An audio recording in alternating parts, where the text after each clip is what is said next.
반갑습니다. 성경, 예수, 복음, 실천 이 세 가지 주제가 오늘도 흘러갈 텐데 하나님 앞에 먼저 기도하고 시작하겠습니다. 오늘도 살아계셔서 우리와 함께 하시는 아버지 하나님, 우리가 부족하고 무지하고 자기중심적이라 삶의 여정의 줄을 드러내지 못하고 사는 경향성이 많습니다.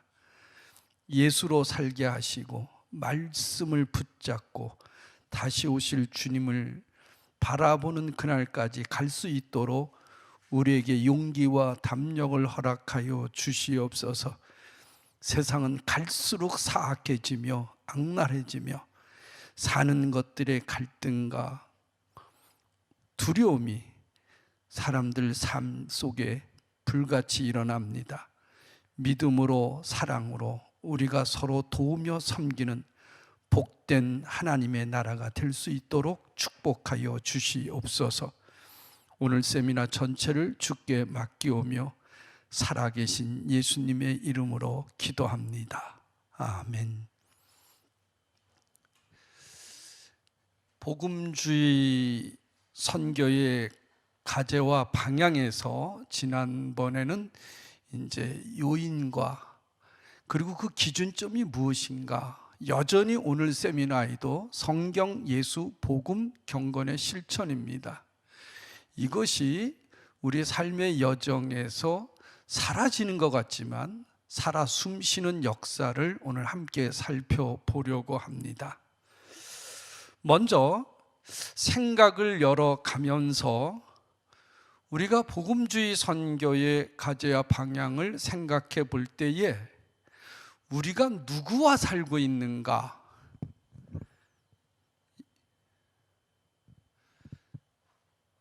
대립 방향, 어떻게 우리가 이걸 할 수 있을까? 거기에서 첫 번째로 생각해 볼 수 있는 것은 생각을 열어 가야 됩니다. 우리가 살고 있는 사회에서 누가 우리 옆에 있는가? 이거를 생각해 봐야 됩니다. 옆에 나온 책은 앤서니 기딘스의 현대 사회학인데 사회학 쪽에서 아주 좋은 책으로 지속적으로 알려진 것입니다. 이 책을 보면 우리가 살고 있는 사회에서는 다양한 사람들이 살고 있다는 것을 지속적으로 설명합니다. 첫 번째가 계층과 경험을 다양한 것을 가진 하나의 공동체 안에 우리가 살고 있다.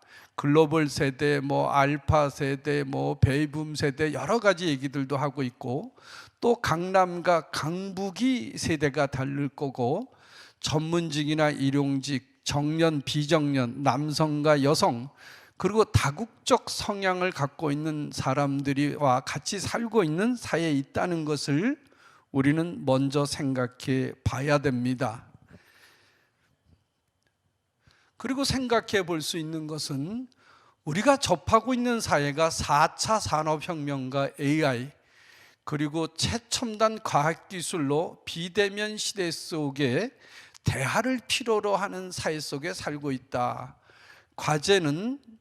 우리의 과제는 소통하는 겁니다. 서로를 이해하며 사랑해야 되는 일을 하는데, 하이델베르크의 선교신학자 데오 준도마이어는 컨비벤츠, 함께하는 삶의 공동체에서 얘기를 하고 있고, 이것이 우리 사회 속의 협동조합, 공생인, 공유경제, 공유교회, 공동체 생활, 다양한 형태의 모습들이 등장하고 있는 것을 볼 수가 있습니다.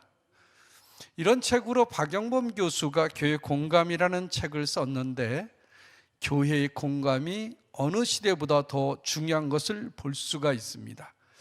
그 밑에 보면 세상에 포로된 교회, 마이클 후던이 미국제 복음주의를 경계하라 이런 책을 쓰신 분인데, 그 책과 연결이 되는지 생각해 보면서 우리가 살고 있는 이 사회의 대부분의 사람들이 생각하고 있는 근거는 대체 어디서 나오고 있는가? 우리가 사람을 알아야 그 사람과 복음을 전할 수 있는 기회, 복음의 내용의 전달 방법이 결정된다고 봅니다. 모더니즘의 전통과 역설의 차이는 다양성의 혼란과 대립을 가지고 온다는 겁니다. 모더니즘, 저도 모더니즘의 사람이에요. 근대적 사고를 갖고 있고 전통을 갖고 있는 사람인데, 우리가 살고 있는 사람들은 우리와 다른 세상 속에 살고 있는 사람으로서 그들의 정의와 개념이 우리하고는 또 다릅니다. 그래서 혼란과 역전이가 일어나서 새로운 선교의 정의, 복음의 정의, 이런 것들이 필요하다고 사람들은 얘기하는데, 복음의 정의는 복음이지 새롭게 할 필요는 없습니다. 새로운 건 이상한 것들입니다. 그 다음에 우리가 볼 수 있는 것은 포스트 모더니즘의 배경에서 다양성과 통합적 정체성에 대한 생각을 해보는 겁니다. 그러니까 우리가 살고 있는 사회 사람들은 대체 어떤 머리 구조를 갖고 사는가, 이렇게 보면 두 가지 흐름이 나오는데, 구조주의와 해체주의입니다. 포스트 모더니즘의 많은 교회에서는 포스트 모더니즘이 문제가 많다 이렇게 얘기하는데, 문제가 많습니다. 절대주의를 거부하고 상대주의를 우리에게 심어준 게 포스트 모더니즘이라 문제는 많지만 그게 뭔가는 우리가 알아야 됩니다. 포스트 모더니즘은 1950년대 2차 세계대전이 끝나고 사람들이 학살당하고 죽어가는 여러 과정 속에서 대체 인간이 이게 뭐냐, 이렇게 사람을 학살하고도 인간이 살 수 있는 세상은 참 이상하다, 이런 것이 밝혀지면서 사회학과 심리학이 등장하기 시작하고, 사람은 대체 어떻게 이성과 상식이 되지 않는 이런 구조가 대체 뭐냐, 여기에서 등장한 게 포스트 모더니즘 1960년 무렵에 드러난 현상입니다. 거기서 첫 번째가 구조주의인데, 구조주의는 페르디낭드 소시르가 얘기한 구조주의는 언어적인 다양성을 얘기합니다. 한마디 한 언어가 다양하게 사람들 귀에 들린다는 겁니다. 그래서 자기가 말한 언어가 그대로 전달되었다고 생각해서는 안 된다. 우리가 설교를 해도 성도들이 듣고 가서 은혜 받는 건 많이 다른 것을 현장에서 볼 수가 있습니다. 그래서 스위스의 언어학자인 이 사람은 언어의 다양성, 언어의 이해, 제가 독일에서 공부할 때도 논문 쓸 때도 베도인트 보르트북이라고 있어요. 의미사전. 논문 쓸 때에도 의미사전, 어휘사전, 원사전 서너 개를 놓고 단어를 분석하는데, 그 언어적인 이해가 다르다는 것을 우리가 알아야 됩니다. 또 그 다음에 등장하는 것이 해체주의인데, 자크 데리다가 등장했던 내용인데, 이건 뭐냐 하면 근대주의에서 가까웠던 정의와 개념, 철학적인 구조가 그것이 정의만이 아니라는 거예요. 서구가 가르쳐준 내용들이 동양에서는 그것이 다를 수 있다는 거예요. 그래서 무엇을 생각하냐면, 근대가 얘기했던 개념 정의가 구조주의로 해체주의를 넘어가면서 그건 사람마다 다를 수 있다. 장애자가 생각하는 정의, 목사님이 생각하는 정의, 집사님이 생각하는 정의, 교회가 생각하는 정의, 국가가 생각하는 정의, 정의가 다 다른 거예요. 옛날에는 하나였습니다. 그렇기 때문에 이런 사회가 모더니즘을 따라갔던 사람들의 입장에서는 고통스럽습니다. 그래서 나타나는 현상이, 모더니즘을 주장하는 사람들의 얘기가 불변이고 과거의 지향을 해야 될 것이고, 저항과 투쟁, 대립으로 사회 구조를 만들어내기도 합니다. 포스트 모더니즘이 기독교에서 문제가 아니라 복음을 듣는 분들을 상대화되었다는 사실을 생각하고, 일방적으로 모더니즘식의 복음 증거의 방법론은 변화가 필요하다는 겁니다. 세 번째로 우리가 보면 미래의 접근과 인식이 본질과 정의를 넘어서는 확장성과 단정성에 있습니다. 무슨 말이냐 하면 어떤 사역이 우리가 인식하고 있는 것들이 확장 쪽으로만 끌고 가는 거가 있고, 확장으로 끌고 가는 것에 약간의 어려우면 에큐메니칼 성향입니다. 거기에 단정성이 있는데 이거는 보수 진영에서 단정을 하고버리고 그것을 정체성 논란으로 끌고 가버리는 것이 오늘날의 문제인 것입니다. 어떤 사역이 예수 그리스도에 가깝게 가느냐가 아니고 예수 그리스도로 증거하는 게 중요한 겁니다. 우리를 보고 예수를 믿어야겠다는 전제가 정체성입니다. 그런 경험을 갖고 있습니까? 결과주의의 통계에 도취된 신앙의 자기 합리화와 집단화가 벌어지고 있어요. 결과가 좋으면 다 용서가 됩니까? 통계가 좋으면, 신앙이 좋으면 다 좋다고, 통계 숫자가 올라가면 좋다고 보기에는 자기 합리화와 집단 이기주의가 있다는 사실을 기억해야 됩니다.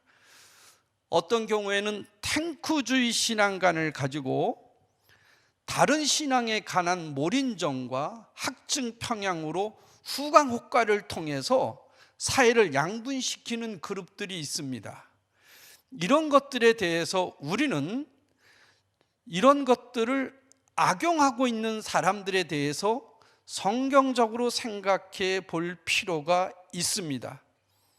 복음주의는 성경의 권위와 예수 그리스도의 중심적 위치의 구원을 설교하는 자들이기 때문에 만일 우리 복음주의가 조금이라도 잘못된다면 그것은 믿음을 세속주의에 넘겨버린 사람들의 잘못보다 훨씬 더 치명적입니다.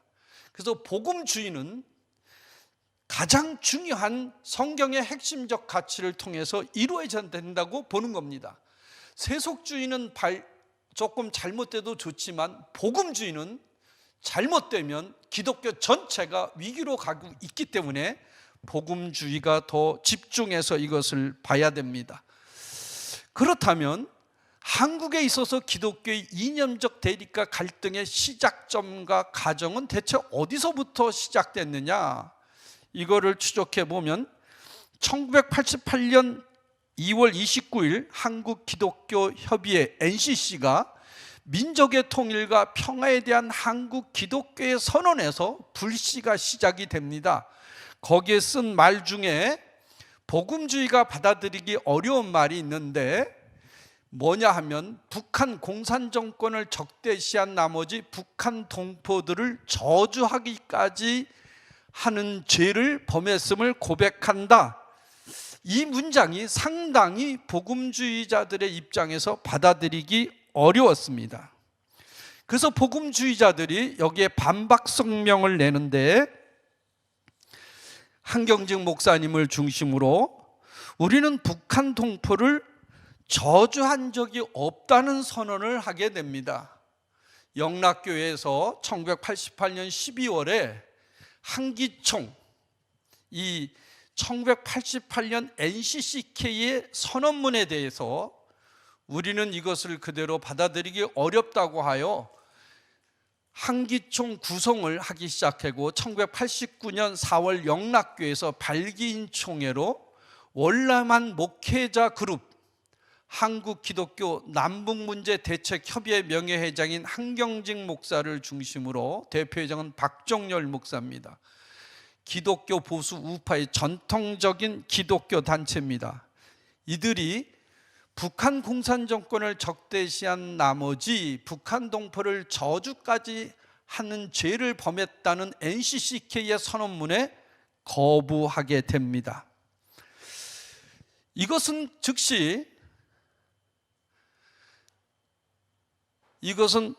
어디서부터 시작되었느냐 하면은, 여기 하나가 더 넘어갔는데, 이것은 1970년까지 기독교의 진보 성향은 개신교 보수와 정치적인 대립관계가 이루어집니다.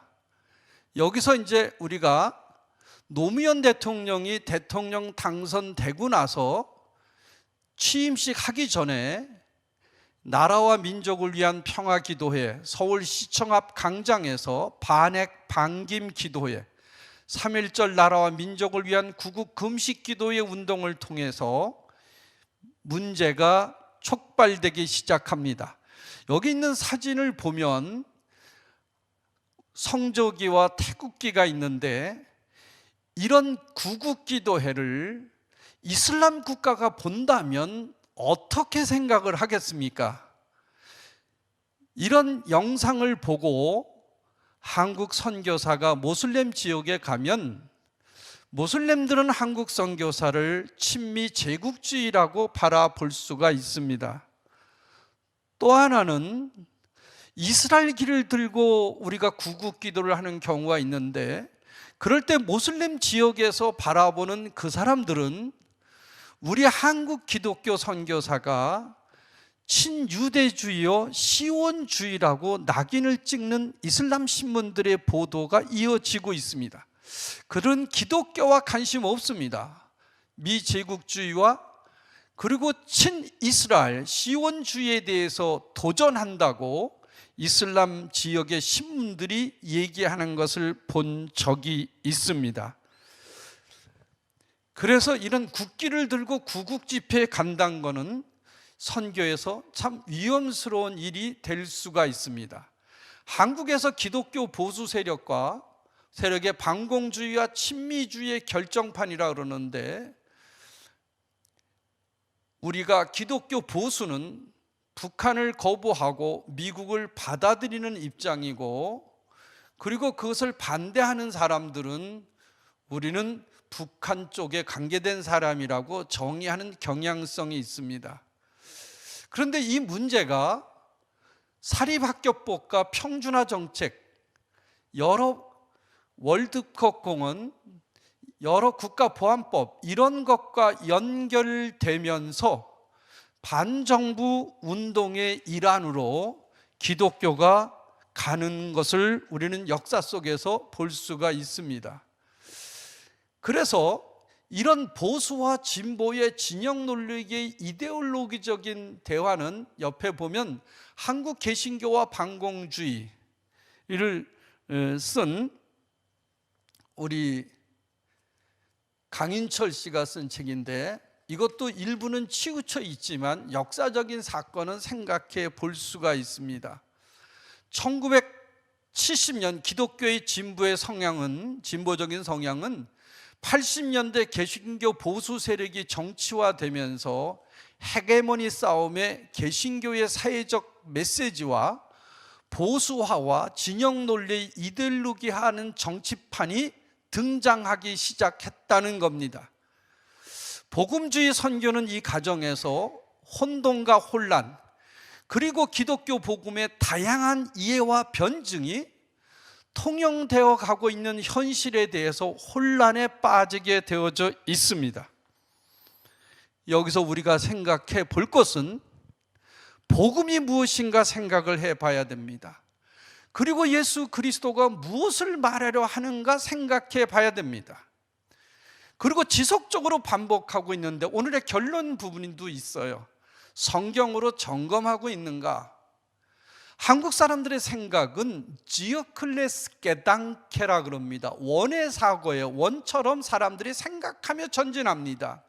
그러나 서구의 사람들은 린니 게당케, 그게 뭐냐 하면 독일 말이에요. 하나의 선적인 과정을 갖고 있어요. 원인과 과정과 결과, 원인과 과정과 결과로 끌고 가요. 돌아오지 않습니다. 그러나 동양 사람들은 생각하고 돌아오고 생각하고 돌아오고 생각하고 돌아온 과정의 구조를 갖고 있다 그랬는데, 바로 이런 원리입니다. 성경은 현장에 저금하고 현장은 다시 성경으로 돌아와서 확인해 보고 확인된 건 다시 현장으로 가고 하는 순환론적인 성경 이해가 오늘 세미나의 결론에 들어가고 있습니다.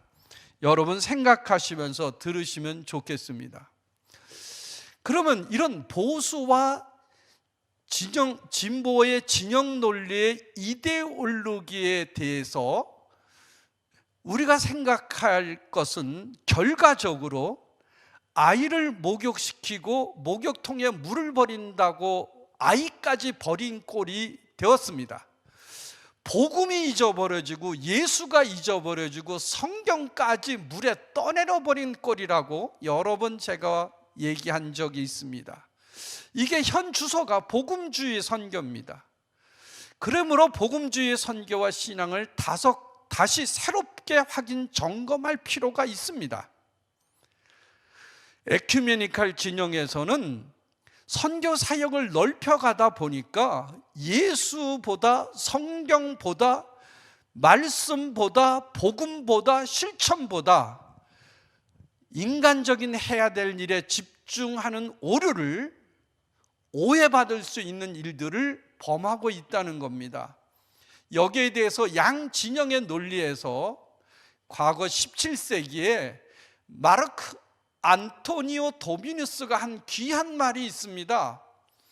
이게 저는 우리 삶의 중심에 좌표가 돼야 됩니다. 본질에서는 일치를, 비본질에는 자유를, 모든 것에는 사랑을, 이 생각을 놓치지 않고 복음주의는 생각을 이끌어 가야 된다고 볼 수가 있습니다.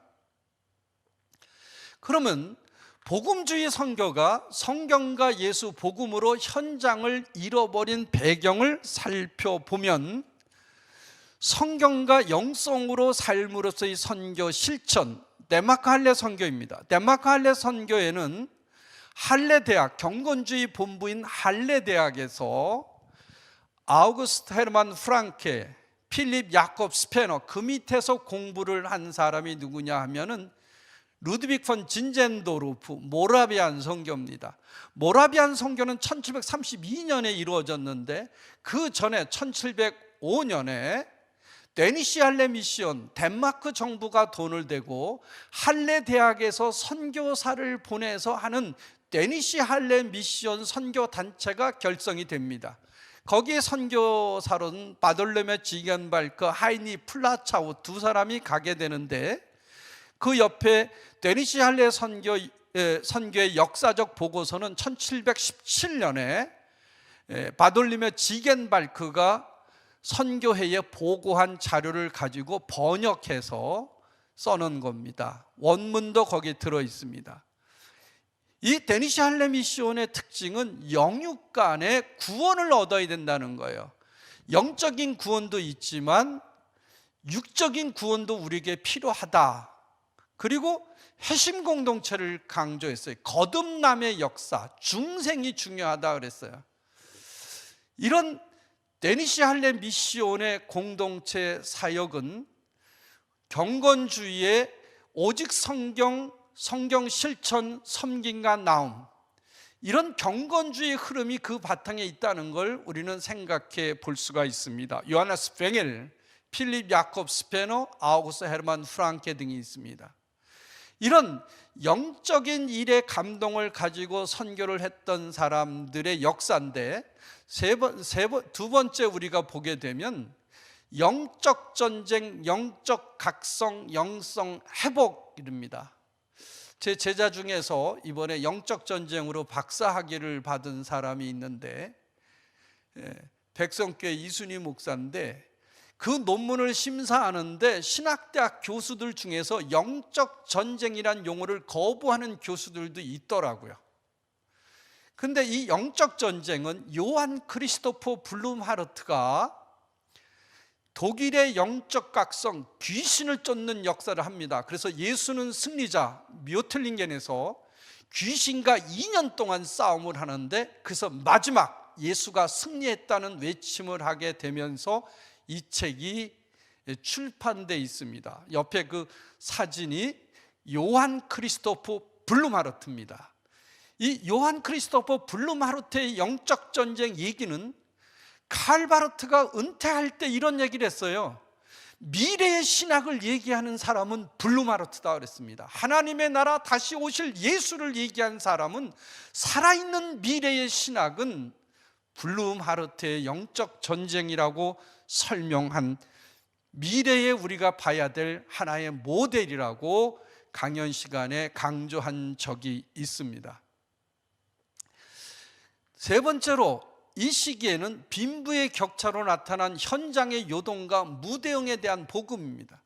1830년대 산업혁명이 일어나면서 노동자 문제가 일어나고 1848년에 공산주의가 태동하게 되고, 기독교에서 에르랑겐 대학의 루드비히 폰 포이바흐가 Das Wesen des Christentum을 얘기를 하면서 기독교의 본질의 계시를 빼버린 죄악을 범한 것을 볼 수 있고, 이때 등장한 게 사회선교, 사회복음, 이런 것들이 증가하면서 제국주의, 식민지 정책과 경제적 착취, 정복의 개념과 식민지 쟁탈, 이런 것이 하면서 가정이 무너지기 시작하고, 도시 선교가 이때 등장하면서 남자들은 직업을 따라 유럽을 유랑하게 되고, 아이들은 거리로 팽개치고 가정이 무너졌던 시대, 이때 기독교는 아무런 대응을 하지 못했어요.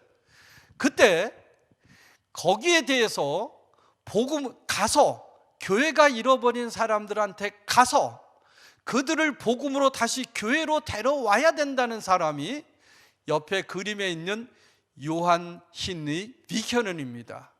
이게 그 위에 책은 1830년부터 1994년 독일이 통일될 때까지 독일의 기독교 사회복지가 어떤 과정을 통해서 걸어왔으며, 독일의 기독교 사회복지가 영적인 사명을 언제 잊어버렸는가, 영적인 지도자가 독일 기독교 사회봉사 현장에서 언제 떠나갔는가, 언제 그들이 힘을 못 썼는가, 이거를 제가 독일에서 박사학위 논문으로 쓴 책이 독일 기독교 사회봉사 실천의 역사입니다.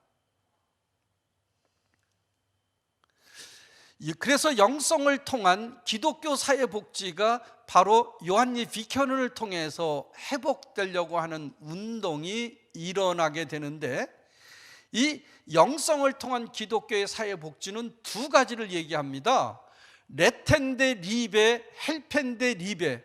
레텐데 리베라는 것은 구원의 사랑, 복음으로 사람들을 건져내야 된다는 뜻이고, 섬김의 사랑, 헬펜데 리베는 사랑으로 섬겨라, 이런 거예요. 그래서 독일의 복음주의 영성의 흐름이 요한리 비켜넌을 통해서도 영육 간에 우리가 살아나야 된다는 얘기를 보여주고 있는 중요한 좌표라고 생각합니다.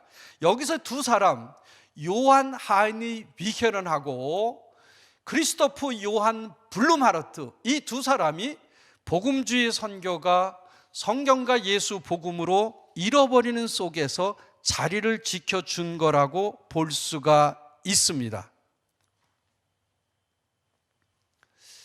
이 당시에 선교의 배경은 식민지입니다.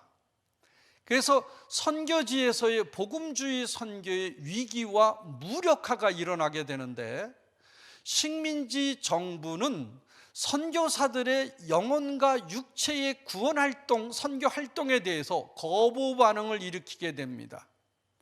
왜냐하면 그들을 영적으로 깨닫게 하고 육적으로 일어서게 하다 보니까 식민지에 있는 사람들이 식민지 정부에 대해서 대항하기 시작해요. 그리고 자신들의 인권에 대해서 얘기하게 되다 보니까 식민지 정부가 그 선교사를 파송한 국가에 요청을 합니다. 선교사들을 데려가 달라고, 식민지 운영이 안 됩니다, 이렇게 얘기하게 됩니다. 그래서 이 지겐발크는 영혼과 육체 구원의 두 가지의 포괄적 선교를 해오다가 식민지 정부와 그리고 국가에서 덴마크입니다. 정부에서 할레 대학과 협력해서 너희들은 영적인 사역만 하지 일반적인 사역, 육체적인 구원에 관한 사역을 하지 못하게 막아버립니다. 그것이 1727년에 지겐발크와 라이프치 교수 계열의 사람들과 협상하게 되고, 그것으로서 복음주의 선교에서 영혼과 육체의 온전한 선교의 모습은, 성경적인 선교는 영적인 선교에만 집중하게 되는 어려움을 겪게 됩니다. 이게 정부의 식민지 정책, 그러면서 선교는 애국이다. 그래서 버린 복음주의 선교의 일반적 선교 사역에서 빵을 굽거나 스페인어나 덴마크 현지 교육을 시킨다, 인권 교육 등을 시키는 걸 사람이 뭐냐, 하나님이 인간을 어떻게 만들었냐, 이런 교육은 더 이상 할 수 없게 됩니다. 그리고 또 하나는 당시의 합리주의, 루터의 정통주의에 집단적 공략을 받는 경건주의 진영이 해체되고 마비되는 것을 볼 수가 있습니다. 그 핵심적인 인물이 라이프치입니다. 이 라이프치 교수인데, 이것이 1727년에 복음주의가 영혼 구원에만 집중할 수밖에 없는 사건이 그때 일어납니다. 그래서 복음주의 선교는 온전한 복음을 전할 수 없는 상황에 한계에 도달하게 되는 겁니다. 그럼에도 불구하고 경건주의 선교는 역사 속에서 지속적으로 영혼과 육체의 구원 사역에 대해서 계속 발전해 가면서 그들이 선언한 내용입니다. 거기에 보면 선교는 더 이상 식민정부의 임무로 간주될 수 없다는 겁니다. 선교는 마태복음 28장에 하나님의 대위임 명령인 누구도 거부할 수 없다는 겁니다. 두 번째가, 선교는 통치자와 성직자들의 관심에서 평신도 선교 사역으로 확대됩니다. 통치자와 성직자들은 국가를 위한 정책에 동조하기 때문에 식민지에서 더 이상 선교를 유지하기 어렵자 평신도들이 선교지에 경건주의 선교를 확대해 나가게 됩니다. 이때 자비랑 선교, 평신도 선교, 특수 선교, 직업 선교, 공동체 선교 등이 나타나기 시작합니다. 세 번째로는 선교는 국가와 교파의 한계를 넘어서 연합사역으로 등장하기 시작합니다. 식민지 지역의 교단과 교회 중심의 선교는 서서히 평신도 연합운동, 개인 자비랑 협력 선교, 예를 든다면 허드슨 테일러 같은 믿음 선교의 형태로 경건주의 선교는 흘러가고 있었고, 교단이 나서는 선교는 다른 영역으로 더 이상 번져가지 않았습니다. 그리고 의료 선교, 또 하나는 음악 선교, 이런 선교들이 활성화되기 시작했습니다. 네 번째로 선교는 독일 국가의 개신교를 주도한 선교 국가로 만들었습니다. 선교는 통치자와 성직자들의 계급에 의해서 주도됐던 선교는 평신도를 중심으로 선교의 열정, 마태복음 28장의 열정을 가진 사람들의 선교로 바꿔졌습니다. 이들은 독일 교회를 선교지로 집단적으로 협력하게 하며 개인 단체들과 돕는 선교 사역들을 번져 나감으로써 교단 중심의 선교, 국가의 정책적 선교는 무너지게 됩니다. 무너진 상황을 보면 지금도 독일 교회가 선교의 국가 단위, 교회 단위가 아닌 다른 곳에서 하는 개인적인 평신도 선교단체들의 모임을 독일 교회가 막으려고 했는데, 그 선교단체에 일하는 사람들이 독일 교회 성도였어요. 성도였다 보니까 막다가 지원하는, 예를 든다면 독일 교회 예산을 그런 선교단체에 보낼 수 없다는 거예요. 그럼 보낼 수 없으면 선교가 안 됩니까? 아니에요. 독일 교회 성도들은 자기가 가서 선교비를 내고 선교하는 운동을 독일 전체에 만들기 시작했었어요. 그래서 평신도 자비랑 선교, 그다음 평신도 선교단체, 이것이 활성화되다 보니까 독일 교단도 더 이상 막지 못하고 협력하는 것이 오늘날 시대의 모습입니다.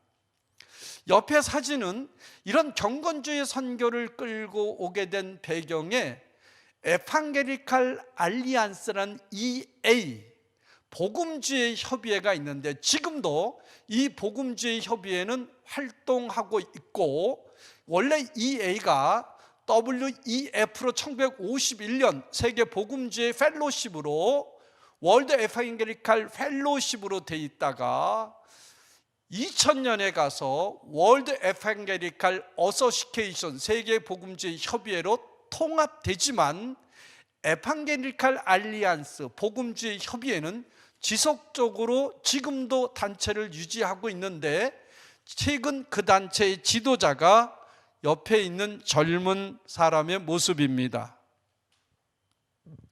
경건주의가 복음주의 선교로 정책돼서 이제 발전되는 과정을 보면 앞서 설명한 것이 1846년에 복음주의 연맹 에반게리칼 알리안스가 이루어지고 1845년에 런던 리버풀에서 모이고 46년에는 런던에서 900명이 모여서 복음주의 선교를 선언합니다.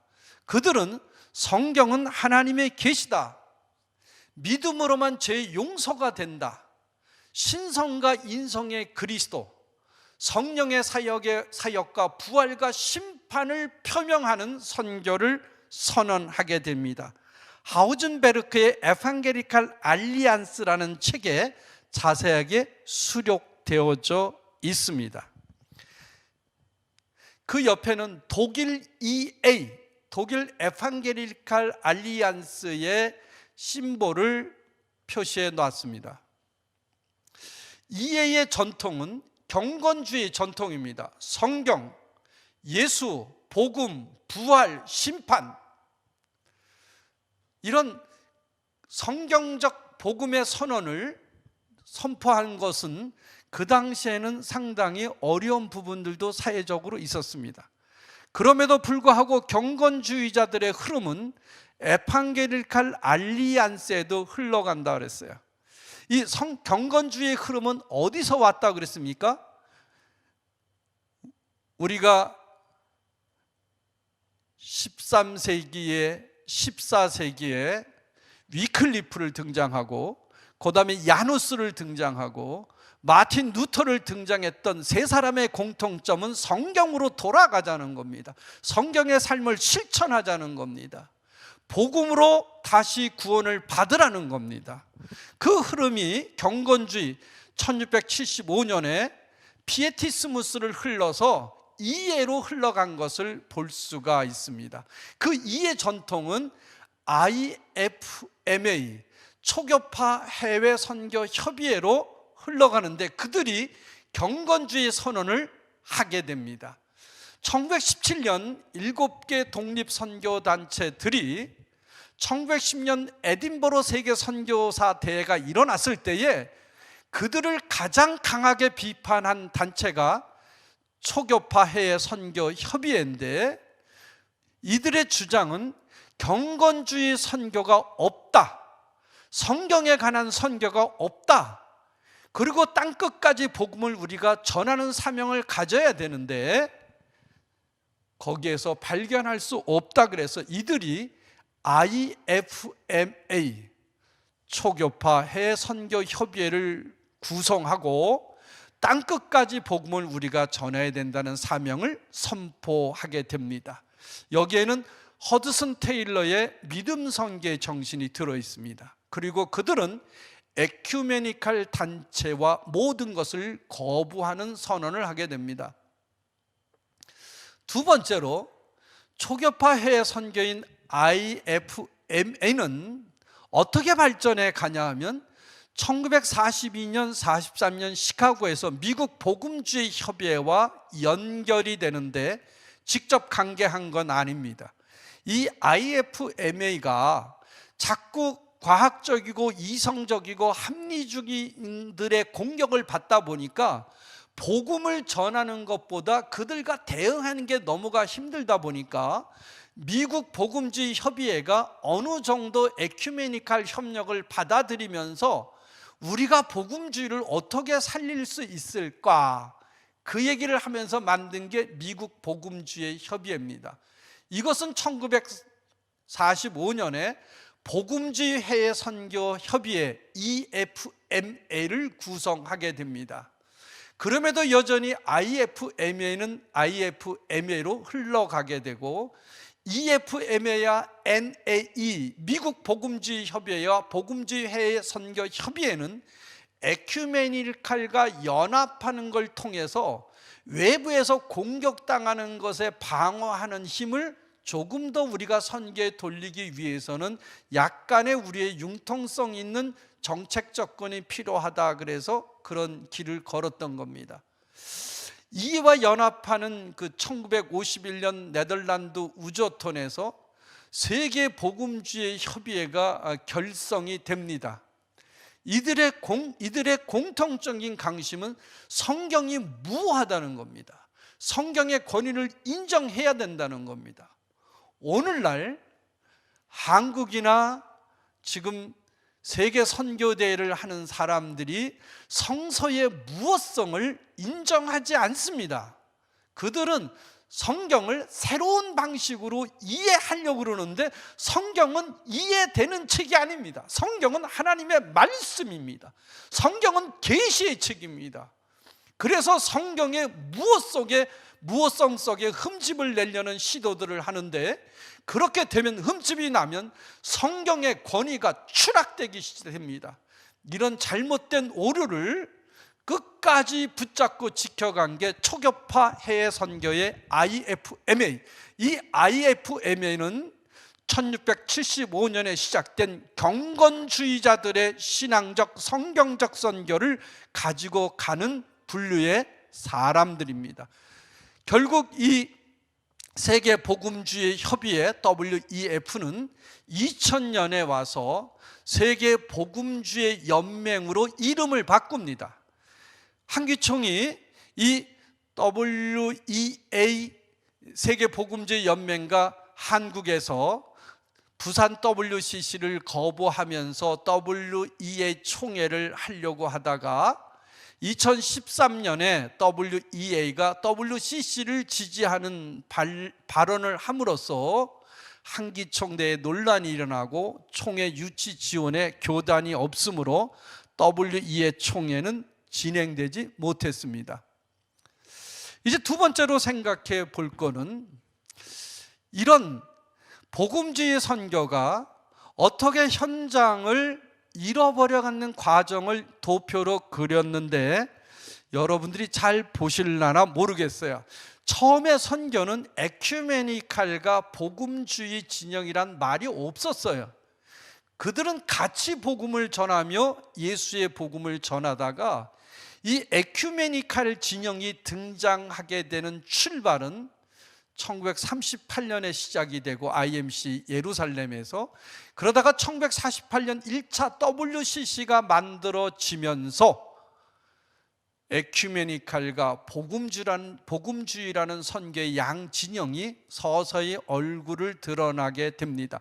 그 위에는 이제 우리가 지난 시간에 얘기했던 덴마크 할례 선교의 비교한 도표를 그렸고, 거기에 수정하는 부분은 여러분 살펴보시면 되고, 그 밑에 이제 세계 선교가 어떻게 흘러갔는가, 그것을 살펴볼 수 있게 되는 겁니다.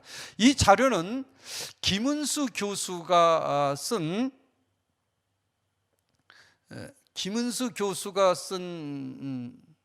그 현대 선교의 흐름과 주제, 여기에 보면 좀 살펴볼 수가 있습니다. IFEA는 지금도 활동하고 있는데 90주년 보고서가 출판된 걸 살펴봤어요. 그래서 지금도 저들은 IFMA는 성경의 절대적 권위와 구속력을 강조하고 핵심과 복음 전도의 긴급성과 예수를 믿음으로 거듭나야 된다는 것과 세계 복음화를 위해서, 세계 선교를 위해서, 복음 전도를 위해서 일해야 된다. 그리고 우리는 죄악된 세상과 구별되어져야 된다. 그리고 재림을 강조하는데 그걸 보면은 중생 성결 신유 재림이라는 슬로건과 일치한 것을 볼 수가 있습니다. 제가 베트남에 선교하러 가는데 이 장윤아 선교사가 거기 한 300교회를 세워서 그 현장을 가서 보는데 강대상에 전부 다가 중생 성결 신유 재림의 마크가 찍혀 있는 것을 볼 수 있었습니다.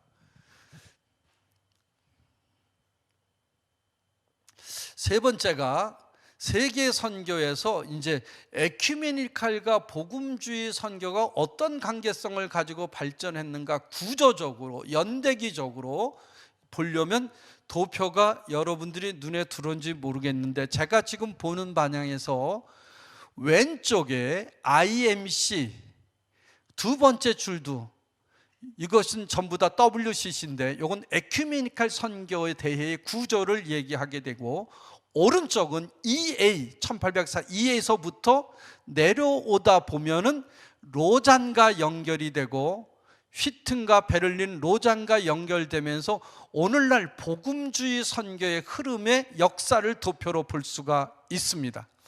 거기에 저기 1958년 가나 IMC 제일 왼쪽의 도표에 가나하고 그 밑에 멕시코가 도표가 연결이 안 되어져 있습니다. 그 이유는 1958년 가나의 IMC가 WCC에 들어가면서 CWME 세계 선교와 복음화 위원회로 명칭이 바뀌어집니다. 그때 못 들어갔던 사람들이 만난 것이 이제 휘튼 대회, 베를린 대회, 로잔 대회로 연결됩니다. 왜냐하면 WCC에 관계된 교단 사람들만 IMC에서 WCC로 소속이 됐고 못 들어간 사람들은 휘튼과 베를린, 로잔 쪽으로 가게 됩니다. 이걸 좀 다시 분석하면 이 IMC에 소속된 사람들은 개인 선교사, 개교회, 선교단체, 교단, 교회 다 들어있었어요. 근데 주로 활동한 사람은 선교사들입니다. 이들은 죽을 때까지 땅끝까지 복음을 전하는 사람들이고 그런 분류의 사람들은 WCC에 못 들어가고 휘튼과 베를린으로 빠지게 되는 것을 볼 수가 있습니다. 김은수 교수의 현대선교의 흐름과 주제에 찾아보시고 박영환 교수의 네트워크 선교 역사에 보면 이 도표가 그려져 있습니다.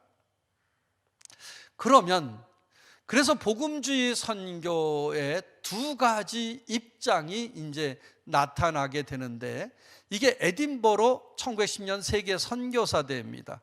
이 에딘버러 세계 선교사 대회는 세계 선교가 활성화되기 시작합니다. 1792년 윌리엄 캐리서부터 1813년에 사무엘 밀스, 아드리암 저드슨, 그 다음에 기도운동 무디 심프슨, 헐먼산 기도운동, 영적운동, 웨슬리와 그리고 휘트필드와 그 다음 1735년 40년에 조나단 에드워드 이런 사람들의 영적인 흐름들이 뭉쳐서 1910년 에딘버러 세계 선교사 대회에 서구 사람들의 선교사들이 우리가 아직 복음을 모르는 나라에 복음을 전하자 그러면서 서구 우월주의에 빠진 점령식 선교가 등장하게 됩니다. 낙관주의 선교예요.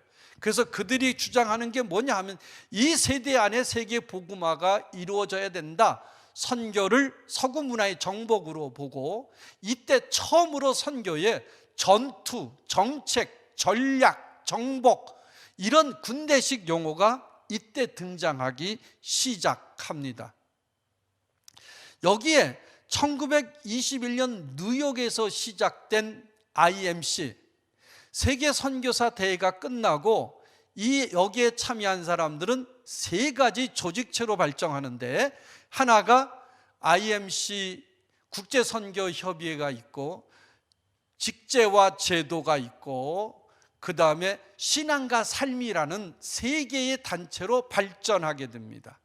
그 신앙과 삶, Life and Work, 직제와 제도, 요 두 가지 단체는 1948년에 WCC를 구성합니다. 그 이유는 이 두 가지 단체는 교회 조직과 연결이 되어 있기 때문에 두 가지는 쉽게 1948년에 WCC를 구성합니다.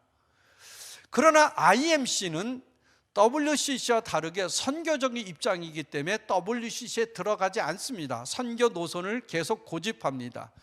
그러다가 1928년 예루살렘, 이때는 제1차 세계대전이 끝나고 기독교의 혼란성을 틈타서 예루살렘에서 IMC를 하면은 우리가 조금 더 성경적이지 않을까, 그런 생각에서 했는데, 이 예루살렘 IMC에 처음으로 선교의 사회 봉사와 참여가 등장하기 시작합니다.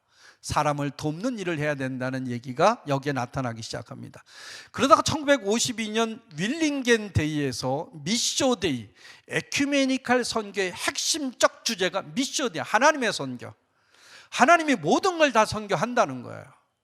이 개념은 선교 영역 확대의 개념이지 선교의 개념은 아닙니다. 선교는 예수 그리스도를 전하는 거예요. 하나님의 선교는 하나님의 말씀이 다스려지고 통치되는 게 선교예요. 근데 미쇼데이는 그 의미가 달라요. 근데 복음주의자들이 미쇼데이라는 말을 쓰고 있어요. 그러면 에큐메니칼이 쓰는 미쇼데이와 복음주의가 쓰는 미쇼데이는 다릅니다. 이 미쇼데이는 에큐메니칼에서 왔어요. 그래서 복음주의자들이 미쇼데이라는 말을 쓰려면 한번 정제하고 써야 된다는 생각을 해 봐야 되는 겁니다. 이 미쇼데이 말이 나왔는데, 에큐메니칼 선교의 첫 번째 주제는, 핵심적 주제의 가치는 미쇼데이입니다. 그 두 번째가 뭐냐 하면 호켄다이크의 샬롬의 신학이에요. 평화의 신학. 이 땅에 예수 그리스도가 평화를 보여줬기 때문에 이 땅에 평화를 선포해야 된다는 얘기예요. 이게 에큐메니칼 선학의 두 가지 기둥입니다. 이걸 잘 생각해 봐야 돼요. 우리는 이 땅의 그 호켄다이크의 샬롬의 신학은 지금도 에큐메니칼 신학의 대세가 호켄다이크 신학입니다. 그리고 미쇼데이입니다. 근데 우리는 호켄다이크 신학은 이 땅에 평화가 왔으니 평화를 전하자인데, 우리는 우리가 죄인이기 때문에 예수 그리스도로 회개하고 돌아서서 용서함을 받고 예수의 제자가 되어야 된다는 게 복음주의 선교입니다. 이것은 엄청난 차이가 있어요. 1958년 가나 IMC에서 WCC의 통합을 결정하게 돼서 넘어갑니다. 넘어가서 이름이 이제 CWME로 바뀌어지죠. 자, 미쇼데이는 중요한 관점이라, 원래 윌링겐 데이에서 미쇼데이란 말이 없었는데 칼 하텐슈타인이 독일에 가서 이 윌링겐 데이 보고를 쓰면서 그때 처음 미쇼데이라는 라틴어 단어를 쓰게 됩니다. 그가 쓴 보고서는 선교의 어제와 오늘이란 보고서에 미쇼데이라는 단어가 등장하는 것을 보고 1952년 10월 그는 갑작스러운 사고로 죽게 돼서 그 미쇼데이 개념을 신학적으로 정리한 사람이 게오르그 피체톰입니다. 이 책은 박근원 교수님이 번역해서 되어 있는 것을 우리가 볼 수 있습니다. 자, IMC와 WC의 통합으로 세계 선교와 복음화위원회 CWME가 구성이 되었습니다. 이 구성은 1961년 뉴델리 W 3차 총회 때 들어가게 되고 63년 멕시코에서 CWME로 명칭이 바뀌어집니다. 그리고 1966년이 아니고 1968년 옵살라에서, 68년입니다. 틀려 있네요. 옵살라에서 WC 4차 총회에서 선교의 목표를 휴마니지어링, 인간화라고 선언을 함으로써 에큐메니칼 선교와 복음주의는 한 자리에 쓸 수 없는 자리가 그 시간입니다. 그래서 이제 요게 옆에 책은 세계 정책 원론인데, WCC에 종사한 사람들은 전부가 다 WC 에큐메니칼 계열이 아니고 WCC 계열 중에서도 복음주의 사람들이 모여서, 저 옆에 보이는 책이 세계 선교 정책 원론인데, 저 책이 뭐냐 하면 피터 바이엘하우스가 WCC가 68년 선언한 걸 보고 아니다, 이거는 선교가 아니다. 그래서 쓴 책이 저쪽 미션 히치와이, 제가 한국말로 김남식 교수님이 번역했는데 원본을 못 찾아봤어요. 이게 1970년 프랑크푸르트 선언을 하면서 WCC의 옵살라 선언을 거부합니다. WCC 목사들, 독일 대학 교수님들을 14명이 선포하는 것이 이 프랑크푸르트 선언하게 됩니다. 그래서 세계 선교는 돌아올 수 없는 갈림길에 섭니다. 복음하냐 인간하냐. 우리는 선교는 복음합니다. 복음으로 믿고 복음으로 받고 복음으로 사는 게 선교입니다. 인간하는 선교할 때 복음화에 부수적으로 나타날 수 있는 효소지 인간화가 선교의 목표가 될 수가 없습니다. 그래서 복음주의 선교의 세계적인 이런 흐름 속에서 성경과 복음 전도의 긴급성과 우선성이 등장하게 되는 겁니다. 이 가정을 보면 이해가 1917년이고 1940 NAE, 45년 EFMA, WEF, 66년 4월에 휘튼 교회와 세계 선교 대회, 그다음 66년 10월 베를린 대회. 여기서 복음주의가 베를린 대회 빌리그램 목사를 중심으로 선언을 하게 됩니다. 여기에 베를린 선언의 핵심은 오직 성경, 오직 복음, 오직 전도. 이게 베를린 대회 선언입니다. 그래서 로잔이 얘기하는 복음 전도의 우선성과 긴급성은 베를린 대회에서 나오고, 베를린 대회를 마치고 후속 대회를 준비하는 준비 모임이 모였다가 그 준비 모임 사람들이 만들어낸 게 로잔 대회입니다.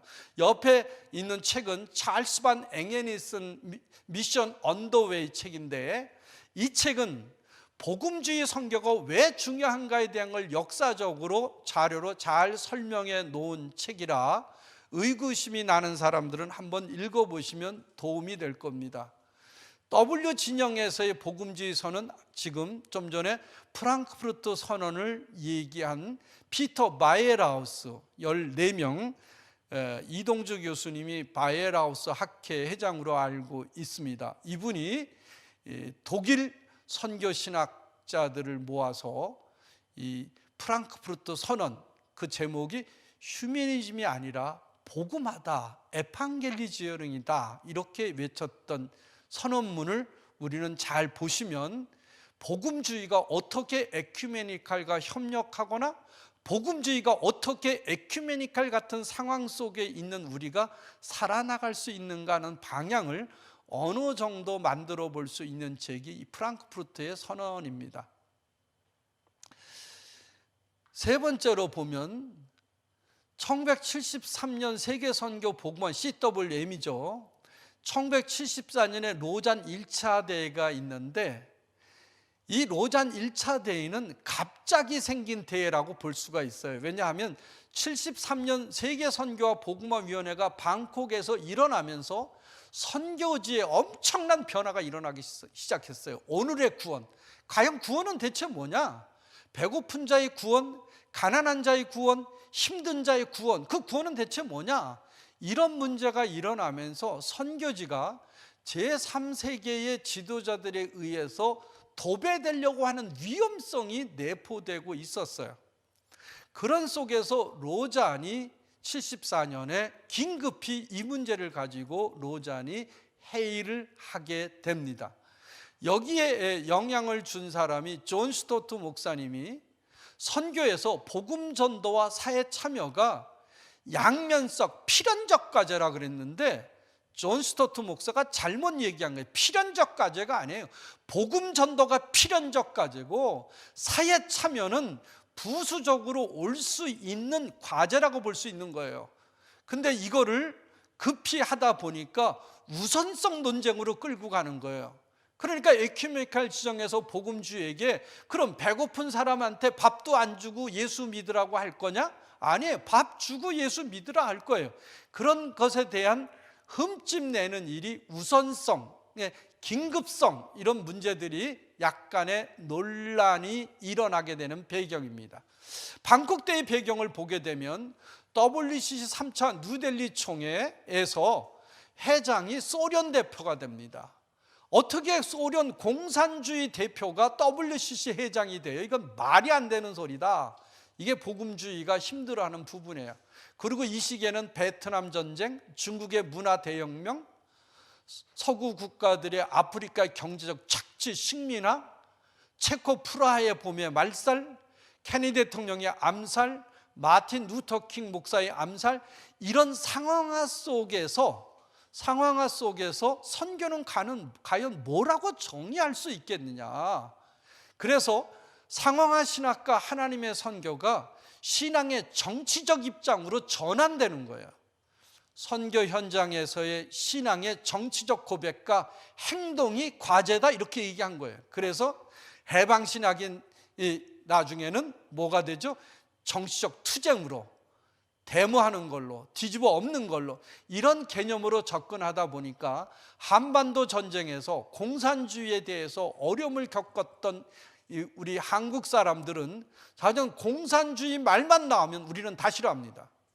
공산주의, 종북, 북한이 어쩌고 저쩌고 하면 북한을 유리하게 얘기하는 것조차도 우리는 듣기 싫어해요. 이게 우리의 현장입니다. 그런 것들에 대해서 우리가 어려움을 겪고 있고, 그 다음에 포스트 모더니즘의 구조 이해와 해체주의의 등장으로 우리가 혼란을 겪고 있는, 과연 이 사회 참여 문제를 어떻게 기독교가 볼 것이냐는 문제에 우리가 직면해 있습니다. 옆에 있는 책은 로잔 1차 대회의 자료집니다. 알레 웰트 자인 졸자인 보르트페는, 모든 세상이 그의 말씀을 듣게 하라. 이게 로잔의 얘기입니다. 복음주의 선교의 극단적 대안은 우선권 논쟁입니다. 저는 우선권 논쟁을 거부하면서, 아니면 우선권 논쟁을 좀 바꿨으면 좋겠다, 그래서 절대적 명제로 전환해야 된다 그럽니다. 1960년 휘튼 교회 세계대회에서 오직 성경, 여기에 제가 중요한 자료를 분석했는데, 휘튼 세계 선교대회가 우리에게 주는 영향, 논문으로 한국 선교신학회인가 복음주의 선교신학회 발표한 글인데, 여기에 중요한 건 뭐냐면 오직 성경이다. 그리고 성경을 혼란스럽게 해석하는 건 하지 않는다. 저는 이걸 상당히 중요하게 봐요. 오늘날에도 성경을 상당하게 혼란스럽게 해석해서 다양하게 설명하려고 하는데, 그런 걸 거부해야 된다는 거예요. 우리나라의 휘튼 교회 세계 선교대회의 책이, 갈필도 선교사가 번역해 놓은 책이 선교신학 서설이라는 책에 휘튼대회 전 문장이 다 들어 있습니다. 한번 보시면 도움이 됩니다. 그리고 휘튼 교회 세계 선교대회는 에큐메니칼의 대화를 우리는 협력하지 않는다. 요거 세 가지예요. 성경 중심이다, 혼란된 성경 해석을 거부한다, 에큐메니칼적 접근에 대한 협력을 거부한다. 그러면서 여기서 중요하게 보는 것은 사회봉사와 참여는 선교의 중요한 과제라고 얘기는 해요. 여러분, 우리가 복음을 전할 때 배고픈 사람이 있는데 그 사람 앞에서 예수를 믿으라고만 해요? 아니에요. 우리는 먹을 것을 주면서도 예수 믿으라고 얘기를 해요. 근데 우리는 예수를 믿으라고 하는 것이 중요하기 때문에 밥을 주거나 빵을 준 것에 대해서는 그렇게 중요하지 다루지 않는 게 복음주의가 오늘날 나왔던 취약한 부분일 수가 있어요. 근데 서구 사람들은 그걸 자세히 기록하다 보니까 복음주의가 밥을 주고 빵을 주고 재워준 얘기는 기록이 없으니까 안 했다 그러는데, 그렇지 않아요. 경건주의 마찬가지, 이해 마찬가지. 성경으로 살자는 사람들은 영육간의 구원을 했다는 걸 본다면 그 논리는 맞지 않습니다. 1966년 10월 베를린 세계 선교대회, 칼 헨리와 빌레게른 목사가 주장하는 선교대회입니다. 이거는 공산주의 선교. 그 다음에 급증하는 WCC의 위기감에 대해서 세속적인 선교의 모습을 보고, 더 이상 선교란 용어는 더러워진 용어다. 그래서 우리는 전도란 용어를 쓰겠다. 그래서 복음 전도, 이때부터 강하게 등장하기 시작. 선교는 피 묻었다. 선교는 공산주의가 들어간다. 선교는 다양성이 들어간다. 선교는 혼합적이다. 이러면서 10월 베를린 선교대회에서는 오직 복음, 오직 예수, 오직 성경, 오직 전도, 그래서 온 세계가 복음을 듣게 하라. 이 책의 자료가 3권으로 나와 있습니다. One race, one gospel, one task, 이렇게 설명이 되어져 있어요. 그리고 이제 그 베를린 선교 대회를 끌어갔던 오직 예수, 오직 성경, 오직 복음, 오직 전도가 그걸 준비했던 준비위원회, 다음 이제 우리가 어떻게 하면 좋을까?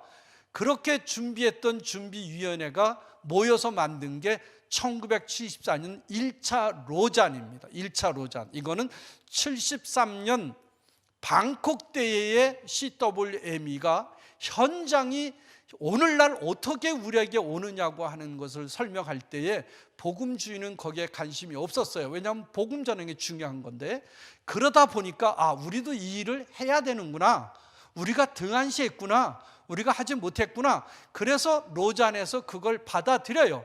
받아들이면서도 우리는 복음 전도가 중요하다는 얘기를 하는 거예요. 복음 전도가 긴급하고 우선적인 우리의 과제다, 이렇게 설명하게 됩니다.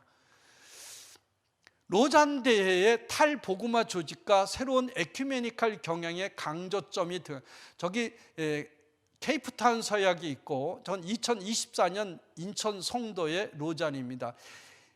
로잔 대회 위기는 1989년부터 등장하는데 2차 로잔 마닐라 대회에서 있을 때 온전한 복음, 온전한 교회, 온전한 세상을 했을 때 복음과 사회적 책임을, 복음 전도는 그동안 많이 강조했으니까 사회적 책임을 얘기하려고 하다가 경제적 책임, 경제적인 복음, 경제적으로 어떻게 어려운 사람들을 우리가 도울 수 있을까, 경제 정의, 이런 문제가 1989년 2차 로잔에서 나와요. 그런데 온전한 복음 전도를 강조 안 했다고, 경제적인 문제에 대한 얘기를 했다고 2차 로잔을 세속적인 WCC로 흘러가고 있다, 이렇게 평가하는 학자들이 일부 있어요. 그러나 그거는 틀린 얘기입니다.